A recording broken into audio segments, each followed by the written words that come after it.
ప్రేమ వివాహం చేసుకోవచ్చా? ఇప్పుడు చేసుకోవచ్చు అని అంటే కొంతమందికి ఇబ్బంది. అబ్బా ఈయన కన్నేనరా అంటారు. చేసుకోకూడదంటే ఇంకొందరికి ఇబ్బంది. అన్నం అట్లా చెప్పి వెళ్ళిపోయాడు అంటారు. ఏం చేయాలి ఇప్పుడు? నేను ఏం చేస్తానంటే నేనేం చేశానో చెప్తాను. అయిపోయిందా? ఏమంటారు? నేనేం చేశానో చెప్తే అయిపోతుందా? నేను 2000 సంవత్సరం నుండి 2011 సంవత్సరం వరకు మధ్యప్రదేశ్లో ఇందోర్ అనే పట్టణంలో మిషనరీగా ఉన్నాను.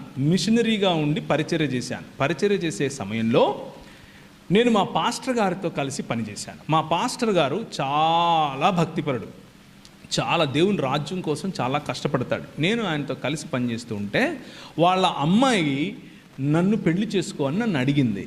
నేను మా పాస్టర్ గారికి చెప్పాను.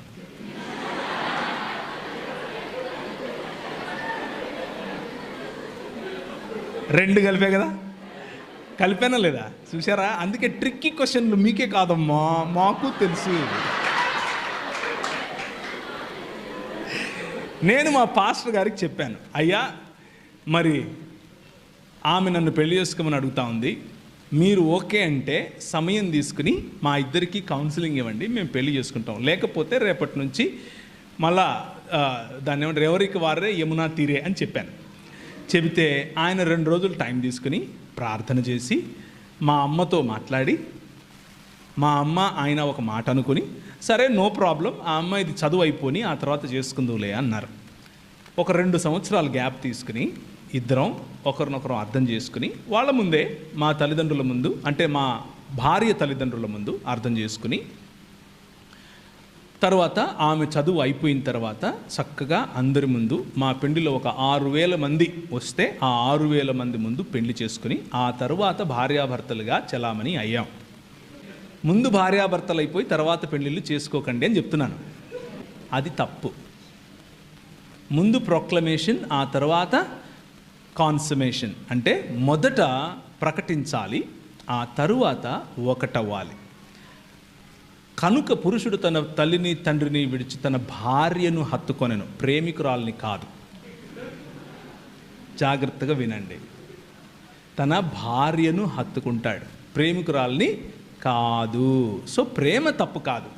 భౌతిక సంబంధం పెండ్లి కంటే ముందు తప్పు. అది వ్యభిచారం కిందికి వస్తుంది, అది చేయకూడదు. ఇంకా క్లియర్గా ఏమని చెప్పాలనా? I hope I made it very clear. So ప్రేమ తప్పు కాదు, ప్రేమించటం తప్పు కాదు, కానీ సాంస్కృతికంగా మీకున్నటువంటి అడ్డుగోడలను ఎదిరించి నా ఇష్టం నువ్వెవరు అనేటటువంటి చేయకండి.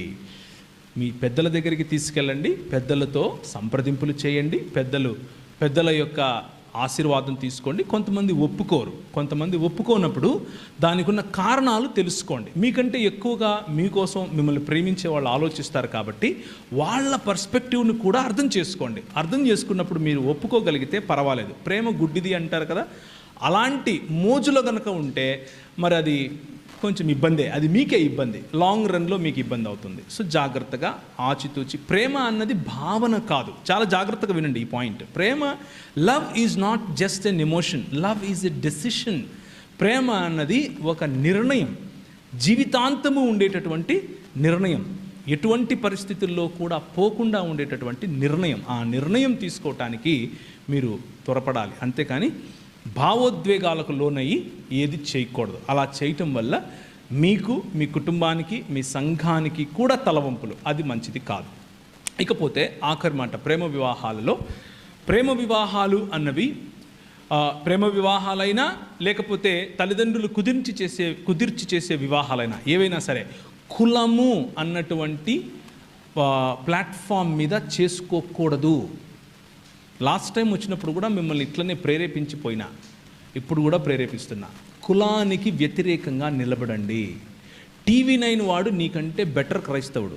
ఒకవేళ మీరు కులాన్ని పాటిస్తూ ఉంటే వాడేమంటాడంటే, కులము అడిగేవాడు అడ్డగాడిదా అని వేస్తాడు, టీవీలో వేస్తాడా? ఇడా కనీసం వాడికున్న బుద్ధి కూడా మీకు లేదంటే ఇక మీ కర్మ, దానికి నేనేం చేయలేను. మళ్ళీ మీరు నేను పరలోకం పోవాలా అంటే దానికి కులం ఎత్తుకున్నవాడు పరలోకం కాదు కదా, ఏ లోకానికి పోడు, ఈ లోకంలోనూ వాడు బతకలేడు సరిగ్గా. ఎందుకంటే ఆ కులం పూసుకున్నాడు, ఆ కంపు వాడికి వస్తూ ఉంటుంది, అయినా వాడు దాన్ని సొగసు అనుకుంటాడు. కులము అడగద్దు, కులము చెప్పొద్దు, కులంలో బతకద్దు, కులంలో పెళ్ళిళ్ళు చేసుకోవద్దు. కులము అన్నది కొట్టేసి మిగిలిన అన్ని ప్రాతిపదికలు చూడండి. పెండ్లి అన్నది కేవలము ఒక స్త్రీకి ఒక పురుషునికి మధ్య మాత్రమే జరగాలి. అర్థమైందా? యాడమ్ అండ్ స్టీవ్ కాదు, యాడమ్ అండ్ ఈవ్. అర్థమవుతుందా? ఇటు ఈ మధ్య మా కర్మ చెప్పాల్సి వస్తూ ఉంది.